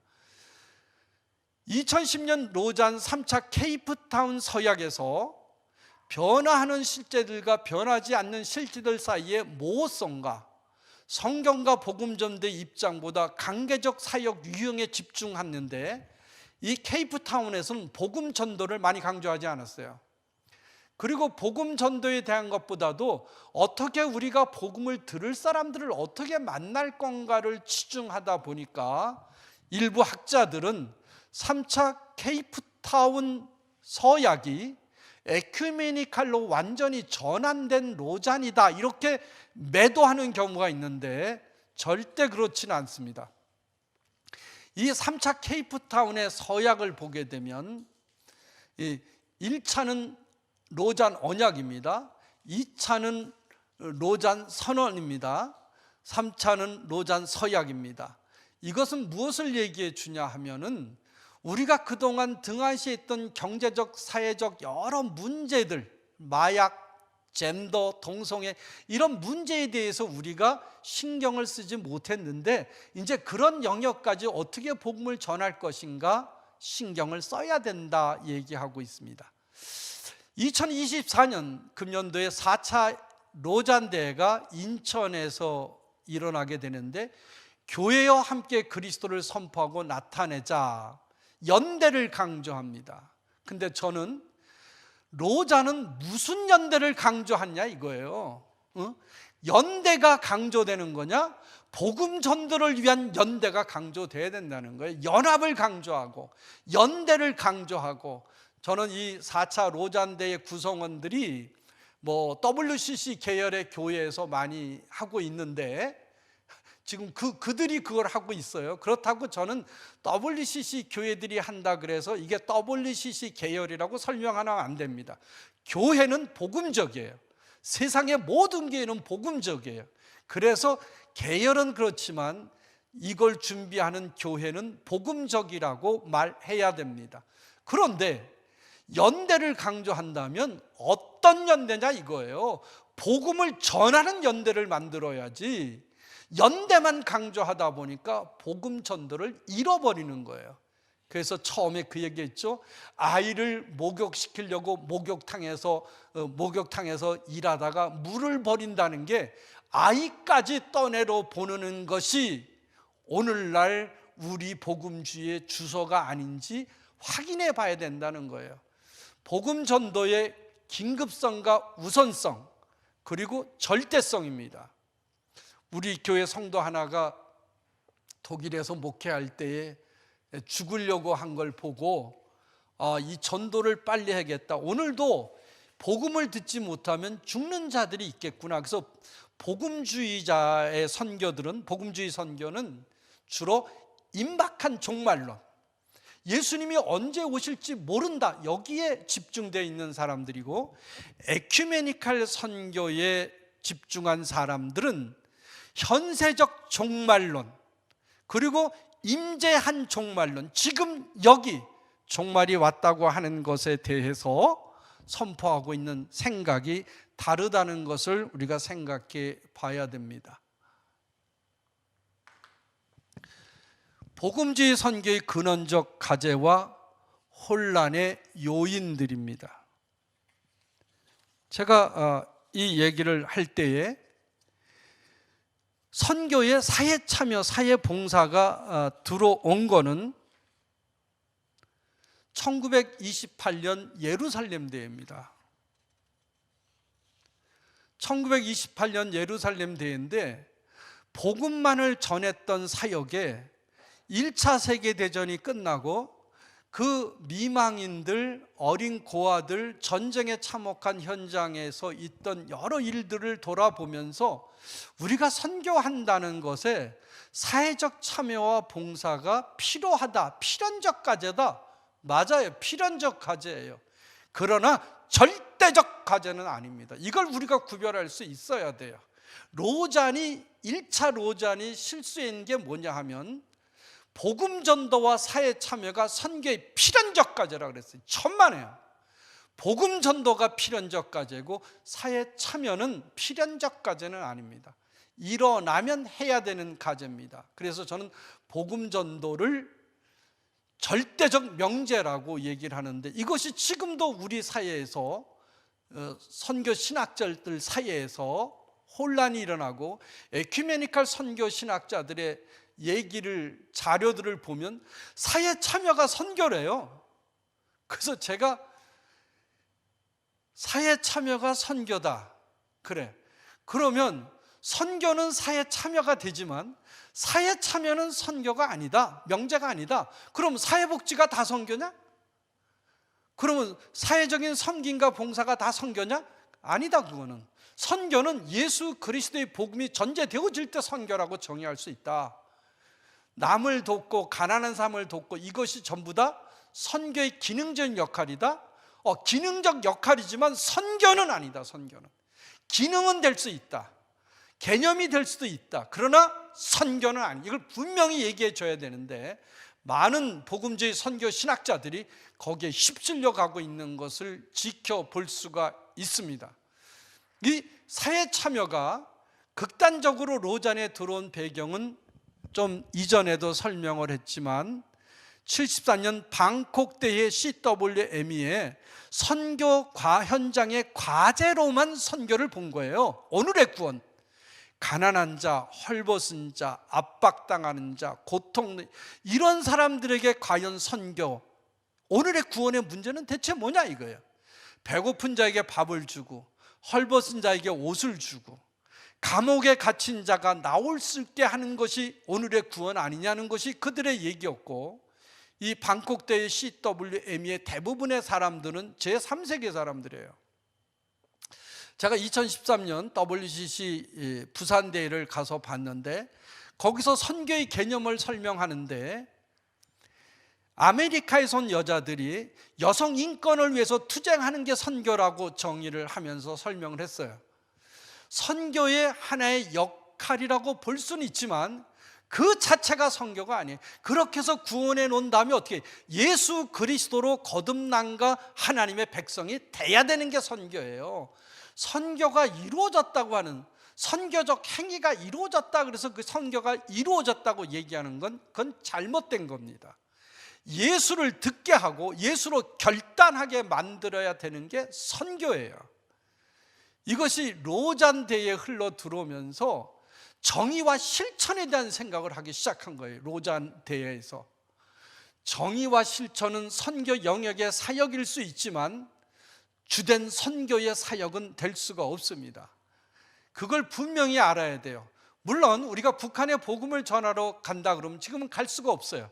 갈 수가 없으면 우리가 할 수 있는 일은 북한 대북 지원 사업을 돕는 일이 중요한 거예요. 어떻게 그들을 도울 수 있을까? 돕는 가정에 그들에게 예수를 전할 수 있는 일들이 발생이 돼요. 제가 평안북도 숙청군 약전 협동농장 갔을 때 내가 믿는 예수, 내가 목사가 뭐 하는 사람인지, 신학대기 뭐 하는 건지 얼마든지 설명할 수 있어요. 그러나 예수를 믿으라고 하는 거는 문제가 될 수 있는 소질이 있어서 그 말은 못해요. 그들도 다 느끼고 있는 거예요. 그러니까 정의와 실천이 선교가 아닌데 이 존 스토트에 개입된 이후로, 존 스토트는 WCC 계열의 사람이에요. 여기에 들어오면서 로잔과 WCC를 합치려는 생각을 갖고 있는 사람이에요. 그는 성경의 무엇성을 인정하지 않는 것 같아요. 새로운 방식으로 성경을 해석해야 된다? 절대 아니에요. 성경은 정경화된 성경이에요. 방식은 없습니다. 성령의 계시로 우리가 읽어야 되는 거예요. 그 다음에 복음 전도의 절대적 명제 선언이 사회 참여에 휩쓸리는 요인이 되고 있어요.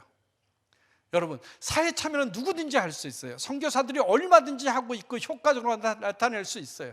그러나 더 중요한 거는 복음으로 예수를 듣게 하는 일들이 절대적인 명제인데 이거 없으면 선교라고 정의하기는 힘들어집니다.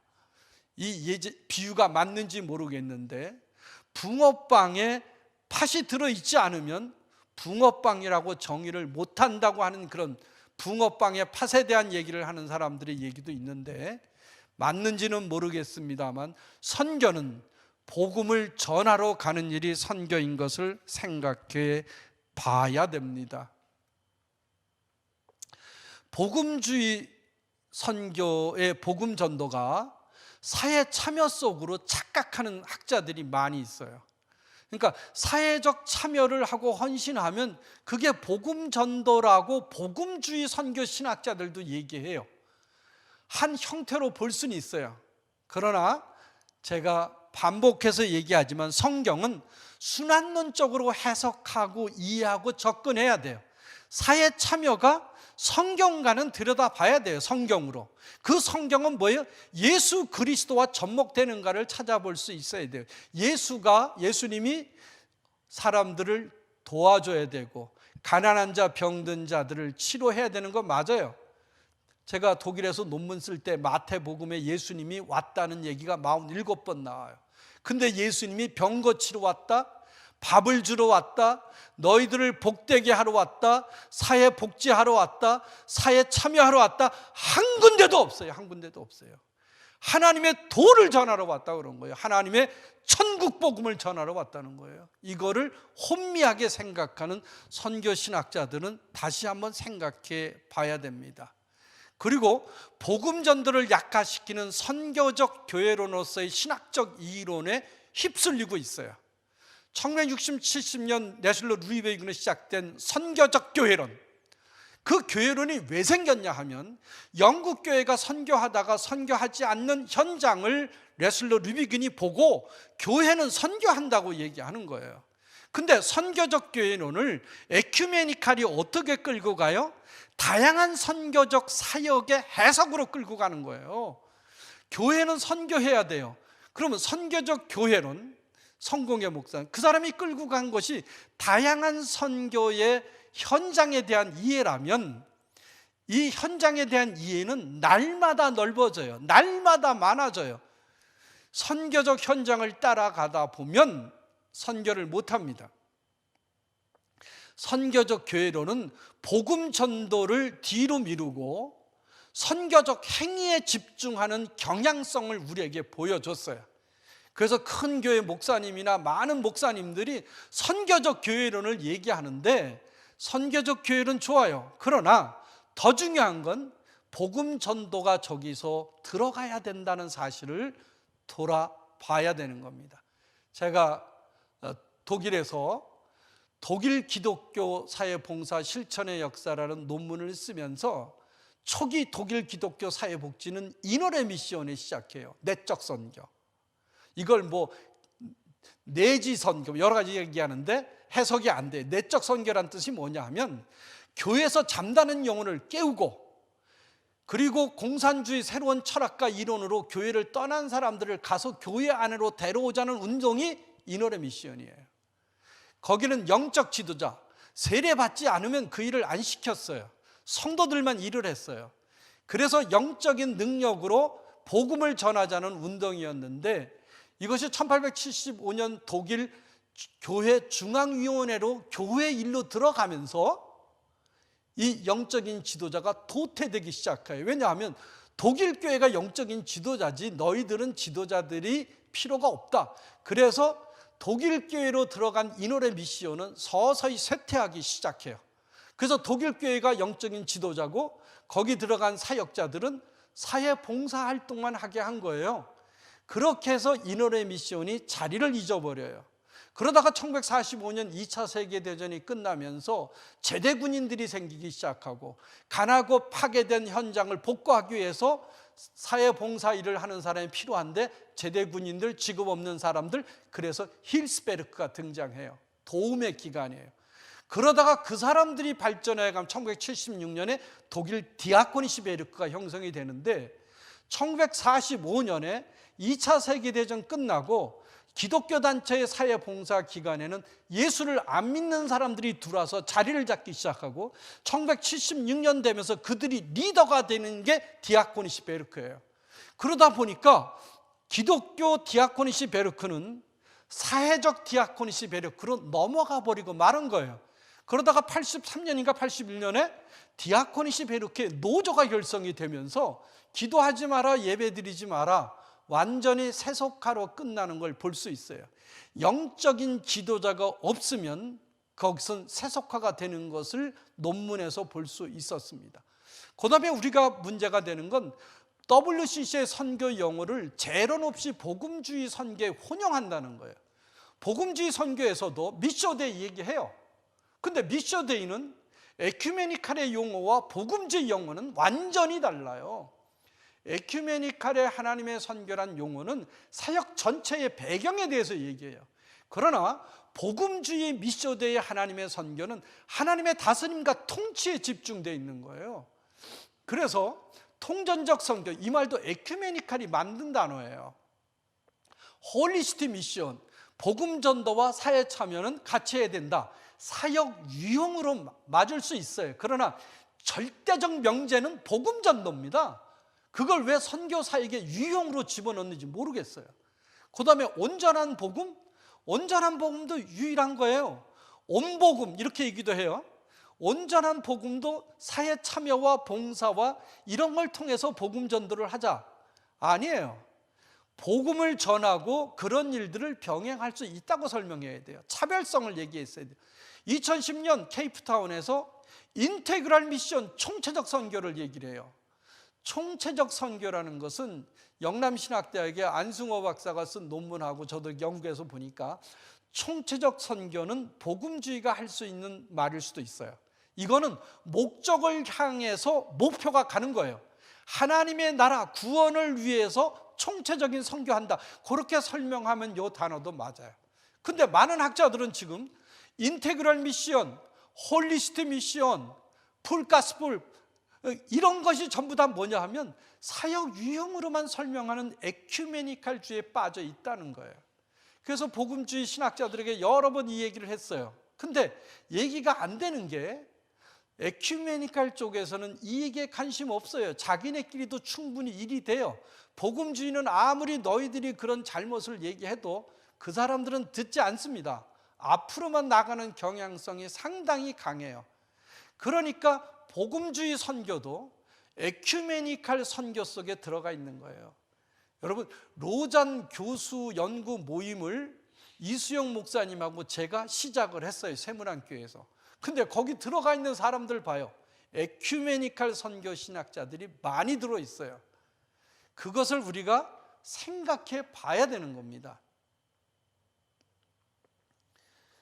성경 해석과 성경 권위에 대한 입장이 상황에 따라 달라지는 복음주의 선교의 과제와 대안, 복음주의자들도 성경 해석과 성경 권위에 대한 입장이 상황에 따라 달라지게 설명하고 있어요. 이건 분명히 우리가 얘기할 수 있어야 돼요. 그래서 뭐냐면 성경은 무엇한가? 성경의 무엇성, 복음주의 선교자들도 인정하지 않는 사람들 많습니다. 성경은 번역본이래요. 번역본은 사람이 만든 거예요. 그러나 그 성경 속에는 하나님의 계시가 흘러가고 있다는 걸 볼 수 있어야 돼요. 성경이 무엇한가에 대한 답변을 못하는 사람은 복음주의가 아닙니다. 여기에 우리는 너무 무지한 거 아닙니까? 아니에요. 하나님은 무지해야 믿을 수 있는데 성경을 무하다고 하면 우리는 하나님 앞에 선 사람으로 볼 수 있습니다. 성경을 자꾸 다른 걸로 해석하려고 그래. 이렇게도 보고 저렇게도 보고. 맞아요. 예루살렘 번역본이 있고 엘바펠드 번역본이 있고 스코필드 번역본이 있고 킹 제임스 번역본이 있고 마틴 루터의 번역본이 있어도 그 성경은 하나님이 인류를 구원하는 계시의 역사가 쓰였다는 것에서 우리는 한치도 양보할 수 없습니다. 그 다음에 성경을 성경으로 해석할 수 있어야 돼요. 이걸 역사적으로, 이성적으로, 문화적으로 설명될 수 있어요? 역사 비평, 고등 비평, 편집 비평, 문화 비평, 우리가 수많은 양식 비평, 수많은 얘기를 할 수는 있어요. 그렇다고 성경이 그렇게 해석되는 것은 결단코 아니다는 사실을 기억해야 됩니다. 그리고 처음 제가 얘기했을 때도 성경을 해석할 때는 하나님의 영광을 위해서 해석해야 되고 예수 그리스도의 구속의 사역을 위해서 해석해야 될 거고 내 믿음의 성장을 위해서 해석해야 되지, 인본위적으로 하나님이 없는 것으로 해석되는 것은 받아들일 수 없고, 히튼대에서 얘기했던 교회와 세계 선교사 대회 혼란스러운 성경 해석은 거부해야 되는 거예요. 똑똑한 척하고 지혜로운 척하고 자기가 세상의 지혜를 갖고 있는 것처럼 성경을 해석하는 무리들에 대해서 우리가 떠나야 돼요. 그리고 그 얘기를 해줘야 돼요. 이게 성경 해석. 오늘날의 가장 큰 문제가 성경 해석이에요. 이걸 어떻게 알 거냐 이거예요. 그런데 이런 새로운 해석의 방법론과 정보와 지식은 에큐메니칼이 앞서 나가고 있는 것이 우리의 아픔이에요. 복음주의자들은 여기에 관심이 덜해요. 복음주의자들은 목회, 기도, 성경 봉기 이런 데 집중해요. 제가 에큐메니칼들과 함께 사역을 해서 연합운동을 해봤는데 에큐메니칼 쪽에 연합하는 분들은 밤을 새워도 회의를 해요. 근데 복음주의자들은 새벽기도 가야 되고 저녁기도 인도하러 가요. 다 가요. 그럼 마지막 결정할 땐 누가 남아요? 복음주의는 하나도 없어요. 에큐메니칼밖에 안 남아요. 거기에 참석한 사람 내 이름 들어가 있어요. 그럼 거기 사인하는 게 되는 거예요. 그래서 복음주의자들도 이 문제에 대해서 신경을 써야 되는 거예요. 지금 AI가 득세하고 있는데 지금 한국 기독교는 대응 전략이 없다 그러더라고요. 지금 신천지나 이런 데는 수많은 재정을 들여서 AI에 수많은 자료를 입력하고 있어요. 그러다가 어느 날 교회 안 다니는 사람이 주일날 아침 11시에 어느 교회를 갈까? 그러면 AI가 대답해요. 교회는 웬 교회? 신천지에 가라. 이렇게 AI가 대답하면 어떡할 거예요? 이런 데 대해서 큰 교회가 사명을 가지고 접근해야 된다. 그 다음에 세 번째로 구원의 사역은 사회적 참여만으로 수행되었다고 보는가? 절대 그렇지 않습니다. 절대 그렇게 이루어지질 않아요. 예수의 음성을 들어야 돼요. 예수의 말씀을 봐야 돼요. 예수의 구속의 사건에 붙잡혀야 되는 거예요. 근데 이게 영적인 겁니다. 근데 사회적 참여만으로 수행이, 사회적 참여를 하면 휘튼에도 그 얘기를 했어요. 휘튼 66년 휘튼 복음주의 교회와 세계 선교대회에서도 사회적 참여, 사회 봉사를 하면 복음 전도의 결실이 좋아지더라. 복음 전도를 전하기 전에 사회적인 일을 해주면 수용성이 좋더라. 그리고 복음 전도를 하고 사회적 참여나 이런 걸 하니까 사람들이 복음을 받아들이는데 확률이 높더라. 돼요. 근데 중요한 건 뭐죠? 복음을 듣게 하는 게 중요하다는 거예요. 네 번째로, 구원의 절대적 명제는 예수로 전달되어지고 있는가? 구원의 절대적 명제가 정의와 해방, 자유, 평화 이런 걸로 전달되고 있지 않는가 생각해야 돼요. 구원의 절대적 명제는 예수 그리스도의 십자가와 부활입니다. 그걸 바울이 얘기했고, 바울이 그걸 우리에게 전해줬고, 예수님이 그것을 우리에게 영원토록 전하라고 말씀하신 것에 대해서 우리는 집중해야 됩니다. 그런데 세상은 지식에 함몰되어 엘리트주의에 빠져서 새로운 것에 대해서 성경을 뒤로 미루고 새 것을 쫓아가려고 하는 경향성에 대해서 우리가 생각해 봐야 되는 겁니다. 이 문제가 복음주의가 어떻게 갈 수 있는가 생각해 볼 수 있는 중요한 과제라는 걸 우리는 오늘 돌아볼 수 있어야 됩니다. 이제 정리를 하면 선교의 순환론적인 이해 접근이다. 선교를 했을 때 선교 현장의 결과가 성경적인가 점검해 봐야 돼요. 성경적인가 점검하고 다시 현장으로 돌아서 나가야 되는 거예요. 이것이 변수와 상수가 지속적으로 반복되는 것을 얘기해 주고 있어요. 이제 주일날 설교를 해야 되는데 요한복음 4장 46절에서 54절에 왕의 신하의 아들을 고친 본문을 설교합니다. 거기에 제가 감동을 받은 건 그 아이가 낳기를 시작한 때를 물어봅니다. 확인하는 작업이 들어가는 거예요. 확인 작업, 믿음의 확인 작업. 그래서 선교의 모든 현장의 일들을 순환론적인 이해 접근으로 보는데 이것이 금방 다 풀어지진 않아요. 그렇다면 순환론적인 이해 접근으로 가고 있는가? 그걸로 확인될 수 있는가? 성경으로 우리가 받아들일 수 있는가? 이런 것들을 반복해서, 이걸 처음 제가 세미나 시작할 때 지오클레스 게당케라 그랬어요. 원점인 생각, 원의 생각에 대한 것이 우리가 점검이 필요하다는 거예요. 선교에 제가 상수와 변수 얘기를 했습니다. 근데 상수는 예수 그리스도여, 성경이요, 복음이요, 경건한 삶이에요. 근데 수많은 선교가 변수에 가 있어요. 변수, 어떻게 이걸 할 건가? 어떻게 이 문제를 풀 건가? 거기에 갈등과 대립과 고통과 싸움이 있고 그 속에 정치와 문화와 다양한 종교적인 혼합이 들어있는 거예요. 그걸 벗어날 수 있는 길은 성경으로 돌아가는 거예요. 제가 장신대에서 특강을 할 때 그 얘기를 한 적이 있어요. 에큐메니칼 선교는 복음주의 선교와 끈을 놓치는 순간 너희들은 영원히 우주로 날아갈 거다 그랬어요. 에큐메니칼 선교의 다양한 특징과 장점은 있는데 그 장점이 복음주의 선교의 연에 매달려 있지 않으면, 점검하지 않으면, 순환론적으로 이해하지 않는다면 에큐메니칼 선교는 타락해 갈 수가 있고 잘못되어질 수 있고 성경과 분리될 수 있다는 위험성에 노출되어져 있다는 사실을 우리가 알아야 된다 그랬어요. 그랬더니 학생들이 교수님 왜 우리는 이런 얘기는 처음 듣죠? 그런 얘기를 저한테 하길래 그런 얘기를 할 사람이 너희 학교는 없는 것 같다 그랬어요. 제가 여러 교수님들의 얘기를 들어보면 선교를 기능적으로 설명해요. 선교를 역할로 설명해요. 선교를 개념으로 설명해요. 아니요, 선교는 정의로 설명돼야 돼요. 예수가 왜 왔느냐를 가지고 얘기를 해야 되는 거예요. 근데 많은 교회, 많은 목회 현장, 많은 신학적 사고를 가진 사람들이 해석하려고 덤벼드는 것이 오늘날 우리의 상당히 위험스러운 일이에요. 그래서 첫째, 선교는 모든 사역은, 선교의 모든 사역은 성경으로 답을 줘야 돼요. 성경으로 답을 줘야 된다. 성경으로 답을 줄 수 없다면 기다려야 된다. 이 얘기는 허드슨 테일러가 그랬어요.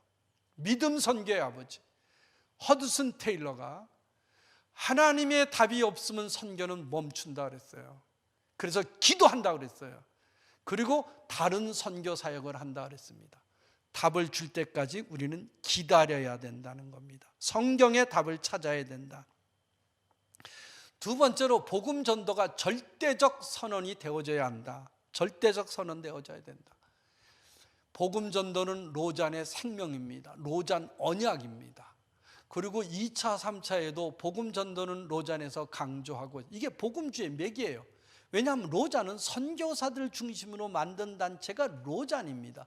선교사는 죽었다 깨어나도 마태복음 28장을 들고 나가는 사람들이 선교사예요.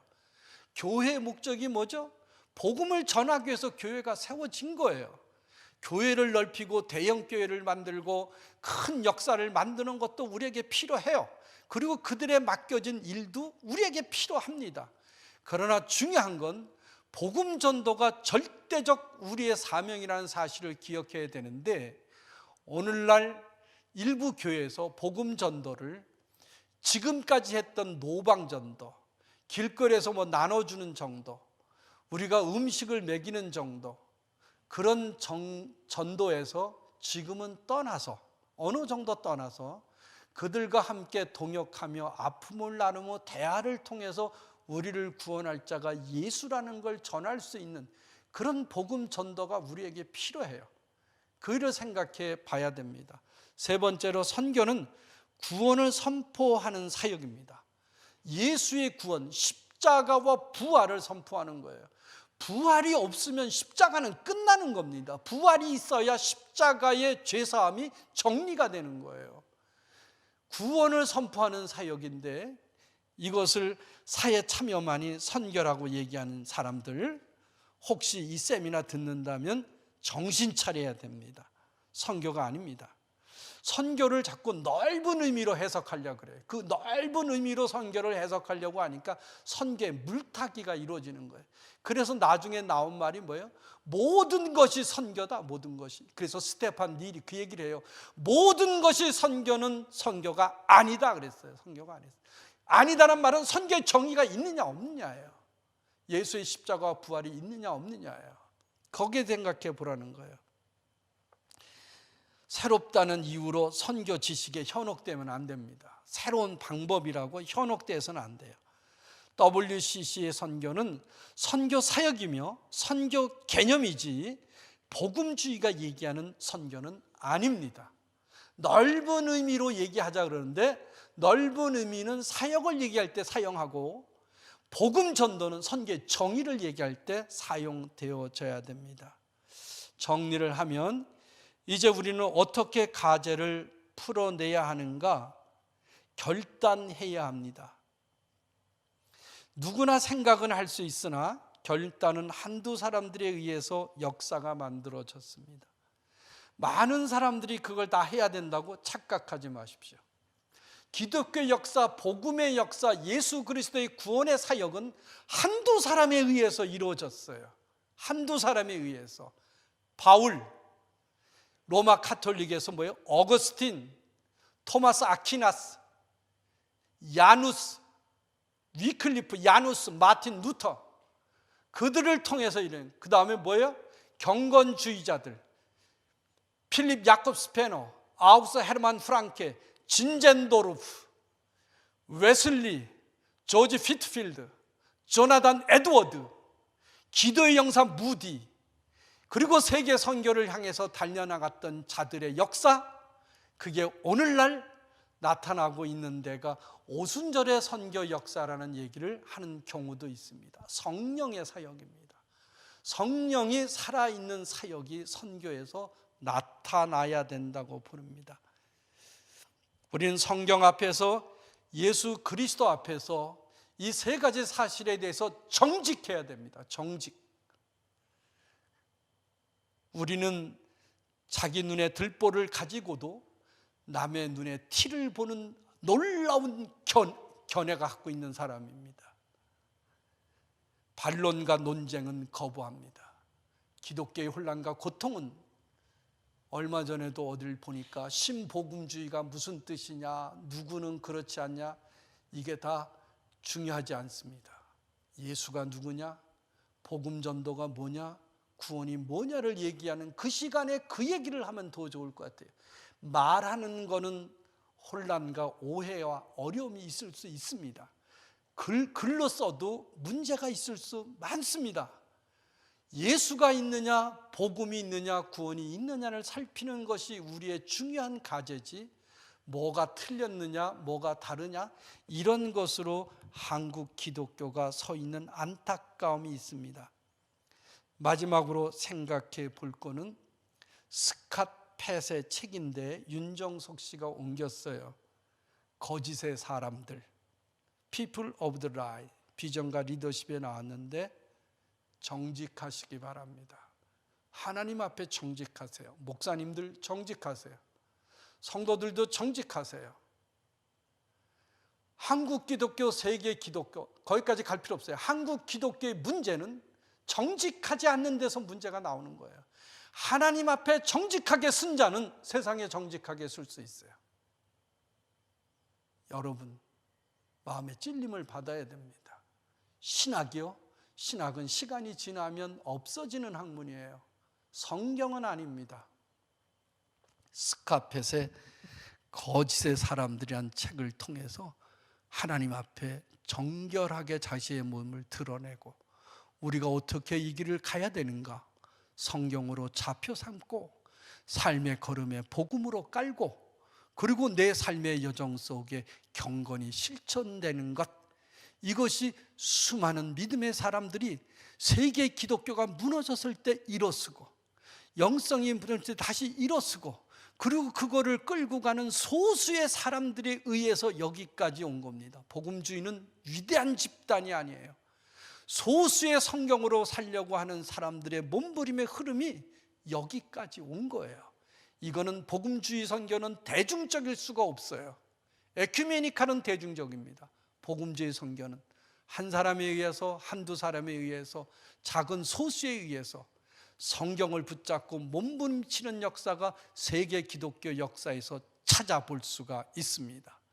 이 일에 우리가 복음주의로 살아간다는 거, 복음주의에 선교한다는 거, 성경을 앞에 다시 정직하게 서서 은혜로 말씀의 삶을 실천하는 우리 모두 되기를 주의 이름으로 축복합니다. 기도하겠습니다. 우리를 사랑하시는 아버지 하나님, 우리는 연약하고 부족합니다. 우리가 아무리 생각을 하고 우리의 이해를 넓혀도 성경을 벗어나지 못합니다. 하나님, 오늘날 복음주의로 산다는 많은 목회자들, 교회들, 성도들을 오늘도 지혜롭게 하시고 하나님의 계시의 말씀을 허락하여 주셔서 정직하게 성경을 가지고 전진할 수 있도록 용기와 담력을 허락하여 주시옵소서. 이 차바 아카데미에서 진행되는 동성애 차별 금지법, 이게 무너지면 가정이 무너지고 사회가 무너지고 국가가 무너지는 것을 주님 우리가 알고 있기에 몸부림치며 이것을 외치며 공개적으로 행동하고 있습니다. 동성애자는 차별받지 말아야 됩니다. 그러나 동성애가 죄라는 사실은 분명히 선포되어져야 됩니다. 이 사실에 앞장서고 이 사실에 주의 능력을 가지고 나아가는 모든 자들을 축복하여 주셔서 이 땅에 성경이 실현되는 복된 나라가 되게 예수님 도와주시옵소서. 예수님의 이름으로 기도합니다. 아멘.